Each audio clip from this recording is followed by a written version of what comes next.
اعوذ باللہ من الشیطان الرجیم بسم اللہ الرحمن الرحیم وهو الذی یرسل الریاح بشرا بین یدی رحمتہ حتی اذا اقلت سحابا ثقالا سقناہ لبلد میت فانزلنا به الماء فاخرجنا به من كل الثمرات كذلك نخرج الموتى لعلكم تذکرون۔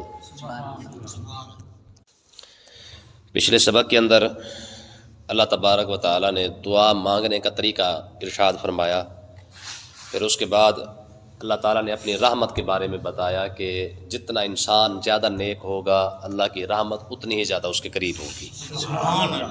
یہاں پر اللہ تبارک و تعالیٰ نے مرنے کے بعد اٹھنے پر دلیل ارشاد فرمائی ہے کہ مرنے کے بعد کیسے اٹھا جائے گا، اس کی ایک مثال اللہ تعالیٰ نے ارشاد فرمائی، فرمایا وَهُوَ الَّذِي، اللہ تعالیٰ کی ذات وہ ذات ہے، یرسل الریاح بشرا، جو ہواؤں کو بھیجتا ہے، بشرم بین یدہ، جو تمہیں آ کر خوشخبری سناتی ہے، رحمتی، اس کی رحمت کی۔ فرمایا کہ تم نے کبھی بارش کو دیکھا ہے؟ جب بارش آتی ہے تو بارش سے پہلے اللہ تبارک و تعالی ہلکی ہلکی ہوا کو بھیج دیتا ہے، اور ہوا سے پتہ چل جاتا ہے کہ آج بارش آنے والی ہے، ٹھیک ہے۔ فرمایا کبھی ان چیزوں میں غور کر کے دیکھو کہ اللہ تبارک و تعالی کی یہ نشانی ہے، جیسے وہ بارش برسانا چاہتا ہے تو بارش سے پہلے ہواؤں کو بھیج دیتا ہے، ہوائیں جیسے چلتی ہیں تو سب کو پتہ چل جاتا ہے کہ ہواؤں کا چلنا یہ بتا رہا ہے کہ بارش آنے والی ہے۔ حتی اذا اقلت سحابا ثقالا، فرمایا کہ جب یہ بارشیں یا ہوائیں جو ہے یہ بھاری بادل اٹھا کے لاتی ہیں، سقناہ لبلد میت، پھر ہم ان بادلوں کو ہواؤں کے ذریعے ایسی جگہ پر لے جاتے ہیں جو مردہ زمین ہوتی ہے، جہاں پہ کوئی سبزہ نہیں ہوتا، ہریالی نہیں ہوتی ہے، بالکل بنجر بیابان جگہ ہوتی ہے، ہم بادل کو ہواؤں کے ذریعے وہاں لے جاتے ہیں، فانزلنا بہ الماء، پھر ہم وہاں پہ ہم نے بارش برسائی، فاخرجنا بہ من کل الثمرات، پھر ہم نے وہاں پر پھل پھول اور سارا سبزہ نکالا۔ یہ رب نے مثال بیان کی ہے۔ تم نے کبھی غور کیا ہے کہ اللہ تعالیٰ مردہ زمین کو زندہ کیسے کرتا ہے؟ ٹھیک ہے، کیونکہ انسان کے لیے سب سے بڑا مسئلہ یہ، کفار کا سب سے بڑا مسئلہ یہ تھا، وہ کہتے تھے کہ جی مرنے کے بعد ایک شخص مٹی کے اندر مل چکا ہے، وہ زندہ کیسے ہو سکتا ہے؟ جس کی ہڈیاں گل چکی ہیں، جس کا گوشت ختم ہو چکا ہے، یہ سب کچھ ختم ہونے کے باوجود یہ کیسا نظریہ ہے جو اسلام پیش کر رہا ہے کہ جناب تم نے مرنے کے بعد تم نے پھر اٹھنا ہے؟ ٹھیک ہے، یہ کیسے ہو سکتا ہے، یہ کیسے ممکن ہے؟ تو اللہ تبارک و تعالیٰ نے اس کی مثال ایک بیان فرمائی، فرمایا تمہیں یہ مشکل لگتا ہے، عجیب لگتا ہے کہ ہم جب مر گئے اور مٹی میں مل کے دوبارہ ہم پھر زندہ کیے جائیں گے؟ فرمایا ہم تمہیں ایسی مثال دیتے ہیں کہ ذرا ہوا کو دیکھ لو، بارش کو دیکھ لو۔ بارش جب جہاں جا کر برستی ہے تو ہوتا کیا ہے؟ میں اس زمین پر کوئی بیج نہیں ڈالا گیا ہوتا۔ آپ دیکھیں نا، ہمارے کئی ایسے پودے ہوتے ہیں ان کا بیج تھوڑی لگایا جاتا ہے، گھاس پھوس جو لگی ہوتی ہے اس کا بیج ہم تھوڑی لگاتے ہیں، بڑے بڑے سنگلاخ قسم کے پتھر ہوتے ہیں، اس کے اندر سے درخت نکل آتا ہے، ٹھیک ہے جی، ہریالی وہاں پہ ہو جاتی ہے، بڑے بڑے اپنا پہاڑ ہوتے ہیں، پتھر ہوتے ہیں، سخت قسم کے پتھر ہوتے ہیں، اس پر سبزہ اگاتا ہے۔ میں وہاں پر تم بیج تھوڑی ڈال کے آتے ہو۔ تو میں کہ وہ ذات جب بارش برسا کے پتھروں کے اندر سبزہ پیدا کر سکتی ہے، بڑی بڑی چٹانوں کے اندر درخت کو پیدا کر سکتی ہے، جب یہ مردہ زمین زندہ ہو سکتی ہے نا، میں کذالک نخرج الموتى، فرمایا جیسے ہم مردہ زمین کو زندہ کرتے ہیں اسی طریقے سے ہم تمہیں بھی قبروں سے نکال کے زندہ کھڑا کر دیں گے۔ ٹھیک ہے، جب مردہ زمین کو زندہ کرنا ہمارے لیے کوئی مشکل نہیں ہے۔ امام بوصیری رحمۃ اللہ علیہ فرمایا کرتے تھے، آپ فرماتے تھے کہ خدا کی قسم یہ رب کی شان تو ورا اور ورا ہے نا، اللہ تعالیٰ نے اپنے محبوب کو ایسی شان عطا فرمائی ہے، اگر حضور کی وہ شان دنیا میں ظاہر ہو جاتی، آپ کسی خشک لکڑی کو اٹھا کر حضور کا نام لیتے تو اس پر بھی پتے اگاتے، وہ یعنی وہ خشک لکڑی بھی سرسبز اور ہریالی اس کے اندر آ جاتی صرف حضور کا خالی نام لینے سے۔ یہ تو اللہ تعالیٰ نے غیرت کی وجہ سے اپنے محبوب کی شان کو چھپا کے رکھا ہوا ہے، وگرنہ آج بھی فرمایا حضور کا کوئی بھی امتی اگر کوئی خشک لکڑی اٹھا کر حضور کا نام لے تو اللہ تعالیٰ اس خشک لکڑی کو بھی سبزہ عطا فرما دے گا، ٹھیک ہے نا جی۔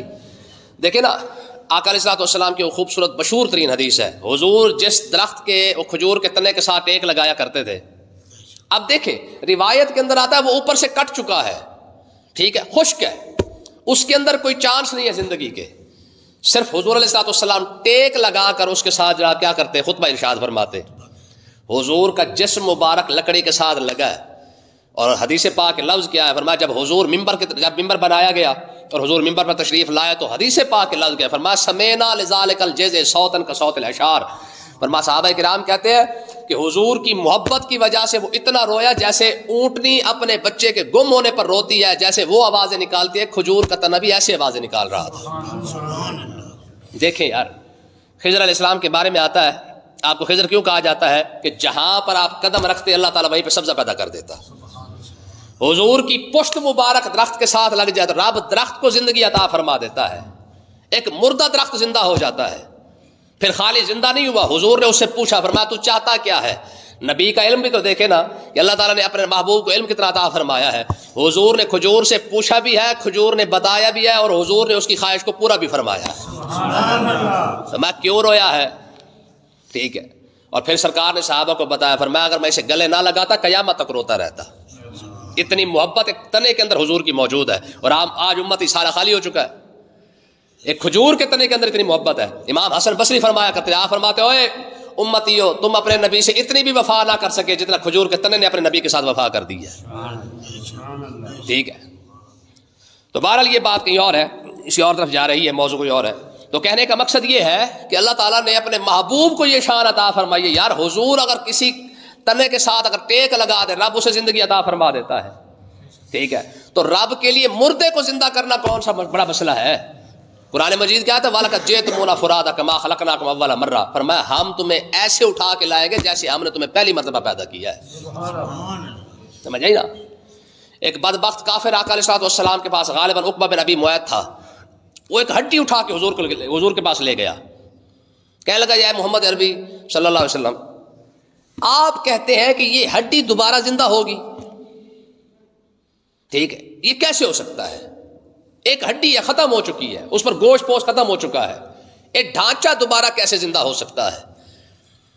ابھی حضور کے پاس وہ بیٹھا ہی تھا، قرآن پاک کی سورۃ یاسین کی اللہ تبارک و تعالیٰ نے آیت نازل فرما دی، وَمَا وَلَمْ يَرَ الْإِنسان، فرمایا کہ انسان یہ دیکھتا ہے اَنَّا خَلَقْنَاهُ مِن نُطْفَةٍ فَإِذَا هُوَ خَصِيمٌ مُبِينٌ، ٹھیک ہے، کہ ہم یہ اپنا اس کو کیسے ہم زندہ کریں گے، ہڈی کیسے زندہ کریں گے؟ وَقُلْ يُحْيِيهَا الَّذِي أَنشَأَهَا أَوَّلَ مَرَّةٍ، فرمایا اس سے جا کے محبوب ذرا پوچھے تو صحیح ہے ہڈی کو کس نے پیدا کیا ہے؟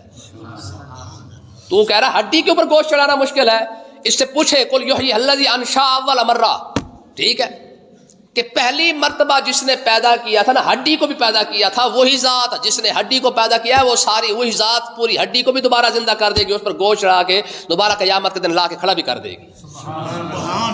میں نے پہلے آپ کو بتایا تھا نا، حضرت حارث آقا علیہ السلام کے والد ہے، اما حلیمہ کے گھر والے ہیں، حضور کے رضائی باپ ہے نا، والد ہے۔ حضرت حارث جب حضور سے ملنے آئے نا تو مکہ والوں نے کہا، انہوں نے کہا حارث اپنے بیٹے کی باتیں سن لے۔ کہا کیا ہوا؟ کہا تمہارا بیٹا کہتا ہے جی مرنے کے بعد اٹھنا ہے کوئی کرنے والی گل؟ ٹھیک ہے نا جی، لوگوں کو یہ باتیں عجیب لگتی تھی نا، جیسے آج لوگوں کو اسلام عجیب لگتا ہے، آج کوئی مسئلہ سنا دے لوگ ہے پہلے تو کدی نہیں سنیا۔ جب حضور نے ارشاد فرمایا تو مردے زندہ کیے جائیں گے، انہوں نے بھی یہی بات کی تھی کہ پہلے تو کدی نہیں سنیا۔ تو اس کا مطلب یہ ہے کہ پہلے سنا ہوئے یا نہ سنا ہوئے مسئلہ شریعت کا برحق ہی ہوتا ہے جی، شریعت تو شریعت ہے نا۔ حارث آ گیا آقا علیہ السلام کے پاس، کہا میرے پتر بیٹے مکہ والے کہہ رہے ہیں کہ تو یہ باتیں کر رہا ہے جی مردے زندہ ہوں گے؟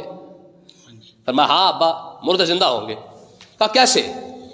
آقا علیہ السلام نے حضرت حارث کا ہاتھ پکڑ کے نا یوں اوپر بلند کر کے کہا ابا اس منظر کو یاد رکھنا، قیامت کا دن آئے گا میں تیرا بازو کھڑا کر کے پوری بزم معاشر دکھاؤں گا، دیکھ ابا سارے کھڑے ہوئے کہ نہیں کھڑے ہوئے، میں سارا دکھاؤں گا تمہیں منظر۔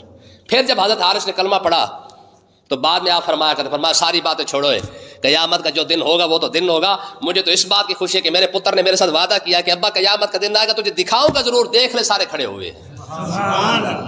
ٹھیک ہے، تو اللہ تعالیٰ نے ارشاد فرمایا اور زمین پر ہی نظر ڈال کے دیکھ لو، ہر جگہ تم نے بیج تھوڑا ڈالا ہے، ہر جگہ تم نے کھاد تھوڑی ڈالی ہے، ہر جگہ تم نے سپرے تھوڑی کی ہے، ہم نے بڑے بڑے درخت پیدا کیے ہیں اور پتھروں کے اندر سے پیدا کر دیے ہیں، ٹھیک ہے نا۔ اگر یہ درختوں کو، ہریالی کو، سبزے کو ہم ہر جگہ پیدا کر سکتے ہیں تو تمہیں مردہ زمین سے، تمہیں دفنائے ہوئے کو زمین کے باہر نکالنا ہمارے لیے کون سا بڑا مسئلہ ہے؟ لعلکم تذکرون، فرمایا یہ مثالیں ہم اس لیے بیان کرتے ہیں شاید تمہیں نصیحت حاصل ہو سکے، ٹھیک ہے نا جی۔ اور اگلی بات ہے کہ فرمایا والبلد الطیب یخرج نباتہ بإذن ربہ. اچھا یہ آیت کا ترجمہ بعد میں پڑھتے ہیں. ایک شخص مولا علی رضی اللہ تعالیٰ عنہ کے پاس آ گیا, لبرل تھا, کہنے لگا حضور آپ یہ کہتے ہیں کہ قرآن پاک کے اندر ہر شے موجود ہے, آپ یہ بتائیں کہ آپ کی داڑھی کا ذکر اور میری داڑھی کا ذکر قرآن میں کہاں ہے؟ آپ جو کہتے ہیں قرآن کے اندر ہر شے موجود ہے, تو پھر بتائیں نا آپ کی داڑھی اور میری داڑھی کا ذکر قرآن میں کہاں موجود ہے؟ تو مولا علی نے یہ آیت پڑھی تھی. ٹھیک ہے نا, اب اس کا ترجمہ ہم بعد میں پڑھتے ہیں, لیکن مسئلے کو سمجھیں.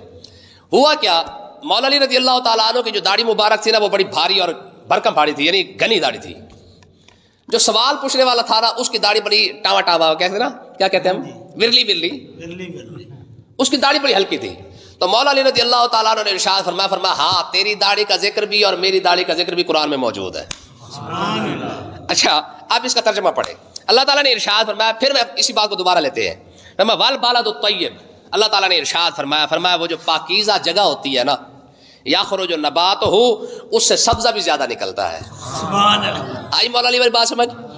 تو میں پاکیزہ زمین ہو تو اس پر سبزہ بھی زیادہ اگتا ہے, بإذن رب, تیرے رب, اس کے رب کے حکم سے. تو میں کہ اللہ تعالیٰ بارش تو برساتا ہے برابر, بارش برابر ہوتی ہے, لیکن زمین اپنی اپنی, نصیب اپنا اپنا. اگر زمین ہو اچھی, زمین ہو خوبصورت, زمین ہو کاشت ہونے والی, قابل کاشت زمین پر جب بارش آتی ہے تو اس پر سبزہ بھی زیادہ اگتا ہے. فرمایا والذی خابوسا, فرمایا وہ بارش آئے خابوسا, خراب زمین پر, لا یخرج الا نکدا, فرمایا کہ اگر اروڑی پر بھی بارش وہی آتی ہے لیکن اس پر سبزہ نہیں اگتا ہے, اس پر تھوڑا تھوڑا اگتا ہے.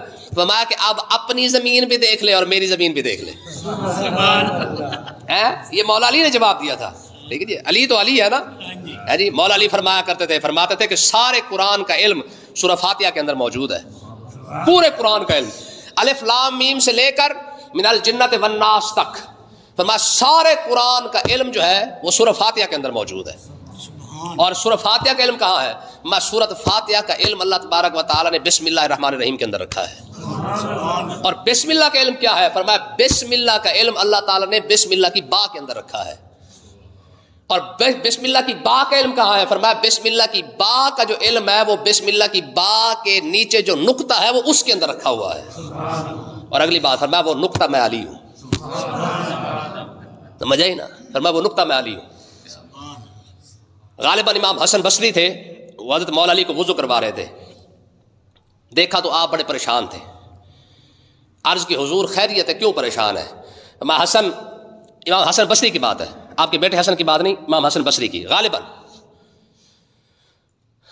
کہا حسن مجھے اس بات کی پریشانی ہے کہ اللہ تعالیٰ نے جتنا علم مجھے دیا ہے کاش کوئی مجھ سے لے لیتا. جتنا علم رب نے مجھے عطا فرمایا ہے, کاش اتنا علم جو رب نے مجھے دیا ہے وہ سارا کا سارا کوئی نہ کوئی لے لیتا. اب پورے قرآن کا علم فاتحہ میں ہو, فاتحہ کا بسم اللہ میں, بسم اللہ کی با میں, با کا علم جو ہے وہ نقطے کے نقطہ مولا علی ہو, تو اتنا علم لے کوئی کیسے؟ سمجھ آئی نا. اب دیکھیں اللہ تعالیٰ نے ارشاد فرمایا زمین ہو اچھی تو اس پر سبزہ بھی ایسے اگتا ہے. اس حدیث آیت کا مطلب کیا ہے؟ مطلب یہ ہے کہ اگر دل ہو سچا اور ایماندار, یہ ہدایت کو قبول کرنے والا, جیسے جیسے قرآن سنتا جائے گا اس کا دل ایمان سے بھرتا جائے گا, دل کی کھیتی پر ہوتی جائے گی, دل کی کھیتی ہریالی کے اندر بدلتی جائے گی, دل کی کھیتی کے اندر سبزہ اگتا جائے گا, ایمان کی حرارت اور زیادہ بڑھتی جائے گی. قرآن مجید نے صحابہ کرام کی یہ شان بیان کی ہے, اور میں وَأَمَّا الَّذِينَ آمَنُوا فَأَمَّا الَّذِينَ فِي قُلُوبِهِم مَرَضٌ فَزَادَتْهُمْ رِجْسًا إِلَىٰ رِجْسِهِمْ وَمَاتُوا وَهُمْ كَافِرُونَ. فرمایا منافق کا حال یہ ہے جیسے قرآن نازل ہوتا ہے ان کے دل کے اندر اور زیادہ بغض پیدا ہو جاتا ہے. اور وَأَمَّا الَّذِينَ آمَنُوا فَزَادَتْهُمْ إِيمَانًا, فرمایا مومنوں کا حال یہ ہے کہ جیسے جیسے قرآن سنتے جاتے ہیں ان کا ایمان اور زیادہ بڑھتا جاتا ہے. تو اس کا مطلب یہ ہے کہ اگر قرآن کی لذت بندے کو آ جائے نا تو دن بدن بندے کے اندر اور زیادہ پیاس بڑھتی جاتی ہے, دل کرتا ہے کہ یار اور زیادہ سنو. ٹھیک ہے. اور اگر بندے کا دل خراب ہو جائے نا تو بندے کو قرآن کا چسکا نہ پڑا ہو. آپ دیکھیں نا ہمیں فلموں کا چسکا پڑا ہوا ہے, 3 گھنٹے سن کے بھی دیکھ کے بھی دل کرتا ہے کہ یار ایک بار پارٹ اور بھی ہوتا, 4 گھنٹے کی ہو جاتی.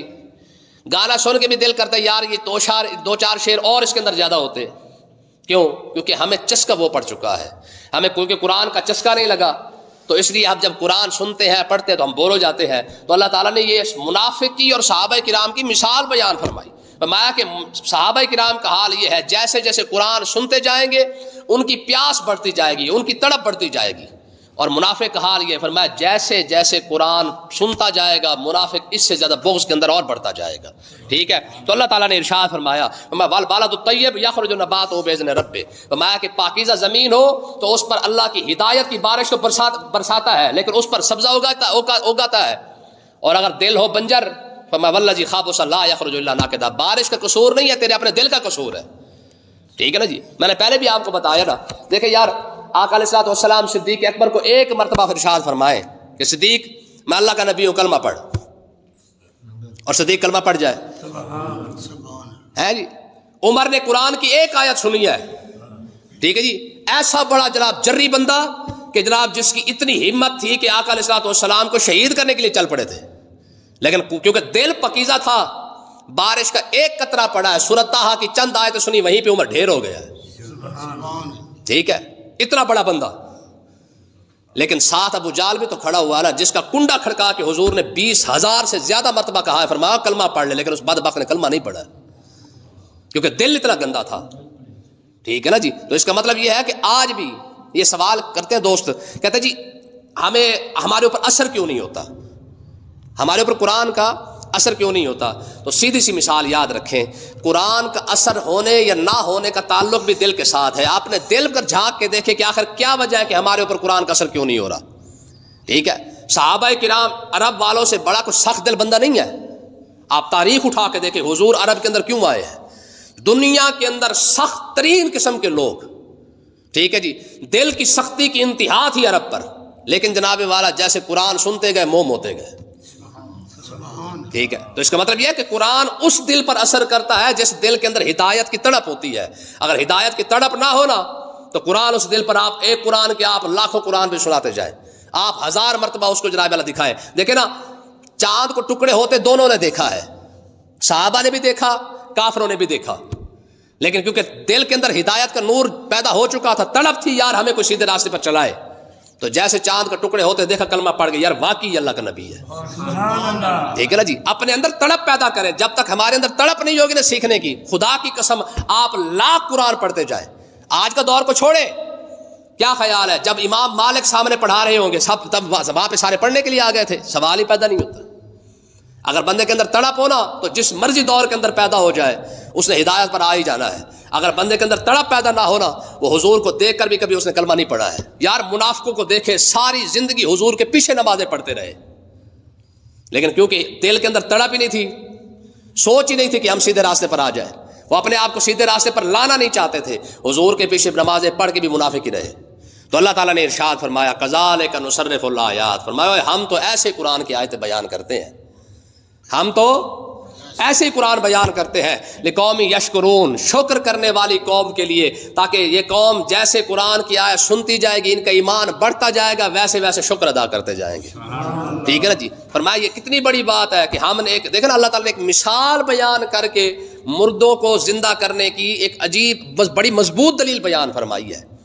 اب اس کو سننے کے بعد جس کا دل کرے گا ہدایت پر آ جائے گا, جس کو نہیں ہدایت جس کے نصیب میں لکھی ہوئی تو وہ اس کو سن کر ویسے بور ہو جائے گا. اللہ تعالیٰ میں سمجھنے کی توفیق عطا فرمائے.